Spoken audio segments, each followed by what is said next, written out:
What's going on, guys? Kinger here. Today I'm going to show you how to clean your Game Boy cartridges as well as replace the save batteries in them. This is going to apply particularly from the Game Boy games, the Game Boy Color games, as well as a couple of the Game Boy Advance Pokemon games. So right over here you see I have a gold version. It has some sort of paint and some residue and stuff over here on the front. It doesn't have the label, so I can't fix that, but I'm going to show you guys how I remove this ink or paint off the front of the cartridge.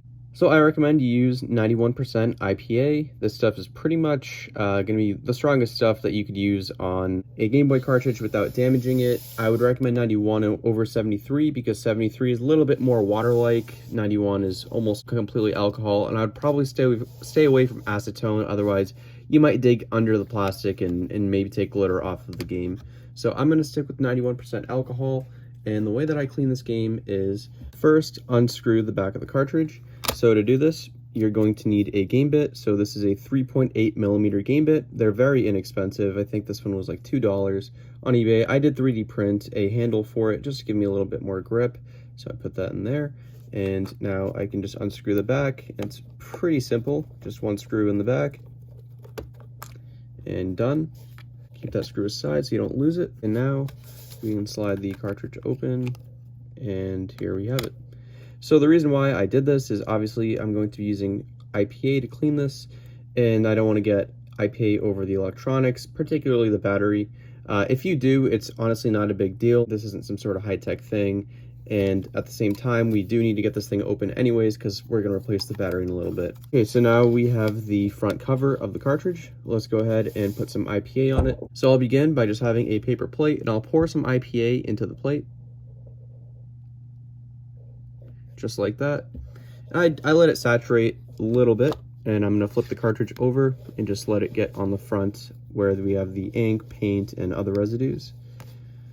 And now I just take a Q-tip, and I'm just going to rub the Q-tip on the pretty much where I want to remove the residue and gunk and other stuff. So as you can see, the Q-tip got saturated, so I'm going to flip over to the other side. And it looks like this side is now saturated, so I'm going to go on to my next Q-tip.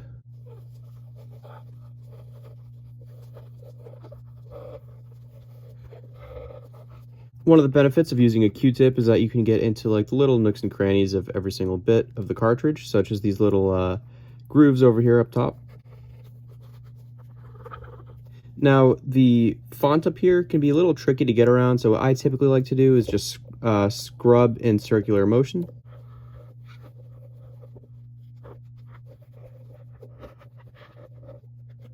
Alright guys, now as you can see, after some scrubbing, you pretty much remove all of the residue and ink or paint, whatever it was, off of the cartridge. So now you can go ahead and dry it, which is I'm about to do right now.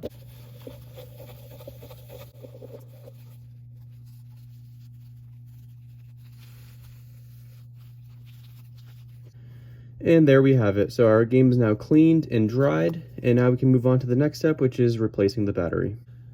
So what I'd recommend doing is you probably want to change out your plate. So I have a double layered plate here just in case any of the ink or alcohol happens to seep through the first plate. So I just have a second one here, and it looks like it didn't seep through. Usually it doesn't, but if you have the plate here for a few hours or something like that, it could eventually seep through. So now the only thing that I grab is I'm going to grab the motherboard. I'm not going to grab the housing for it or the back of the cartridge, because you're about to be using some intense heat here, so you don't want to melt any plastic. Now, in terms of what you're going to need for this part of the process, obviously, you're going to need the replacement battery that you're going to use to replace the old battery. You're also going to need a soldering iron to basically let loose the old battery and fixture in the new battery. And I also recommend that you have some extra solder, just because 9 times out of 10, you're going to need to use extra solder when replacing the battery, because a lot of times there just isn't enough solder from the factory, or it sticks to the original battery and it removes with the old battery when you take it out. Now you want to make sure that your soldering iron is a good quality soldering iron. The brand that I use for mine is Weller, and it gets up to, I believe, 915 degrees Fahrenheit. I'll link it in the description below. It works very well for this process, and it's very inexpensive. Now, another thing I'd like to mention before I begin any soldering is that you want to be in a well-ventilated area because a lot of solder contains lead and you really don't want to be breathing that in. So I'd recommend that you either solder in your garage, near an open window, or something of that nature. If you could do outside also, that would be great, but typically you have to plug in a soldering iron, so that's not something I'd expect you to be able to do. Personally, I like to solder with an open window, and I just have a fan blowing all the soldering fumes right out that window. So now my soldering iron should be nice and heated up. Let's go ahead and desolder this old battery. So all you have to do is hold the tip of your soldering iron to, what I like to do is the negative lead first. So you have a negative here and you have a positive up here. I typically like to desolder the negative first. So let's go ahead and do that. So I typically apply some prying pressure up top over here as I just apply the soldering iron to the weld, or the soldering joint I should say, down here, and I lift up and it comes right off. Now you can let go. Now let's do it again to the other side. This time I'm going to be pulling away from the soldering joint.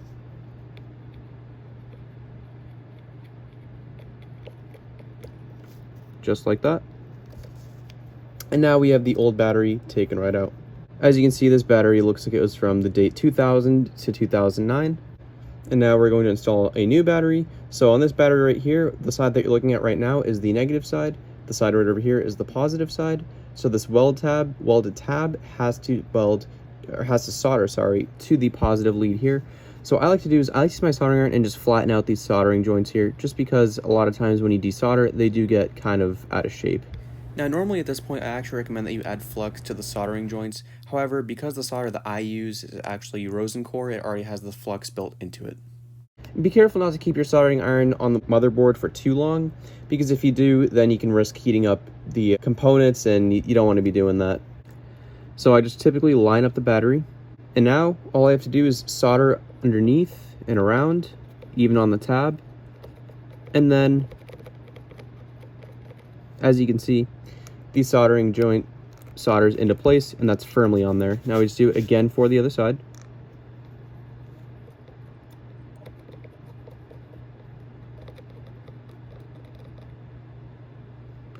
And it's all set. So in the case here, there was enough solder right on the board, and as you can see, the battery's really nice and firm on that board. So let's go ahead, put this back into a Game Boy and test it. One thing I should say before we do that though is just make sure that you're careful and aware that the board may be hot before you do so. The one I have here is cooled down already, so I'm going to go ahead and stick it back into the cartridge housing.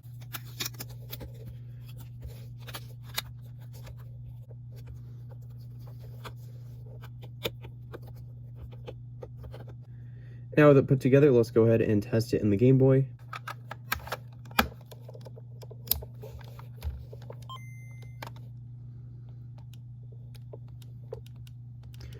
So obviously when I first plug it in, there's going to be no save file on it because I just took the save battery out of it.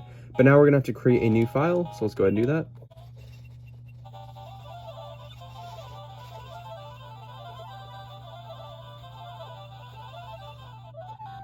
Let's go ahead and click save.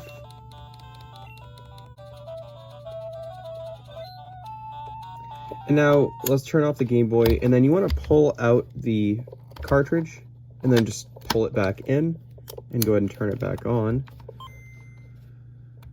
And now the save file should be there. And as you can see, we now have a new save file. We can continue it. And we still have our name here and everything.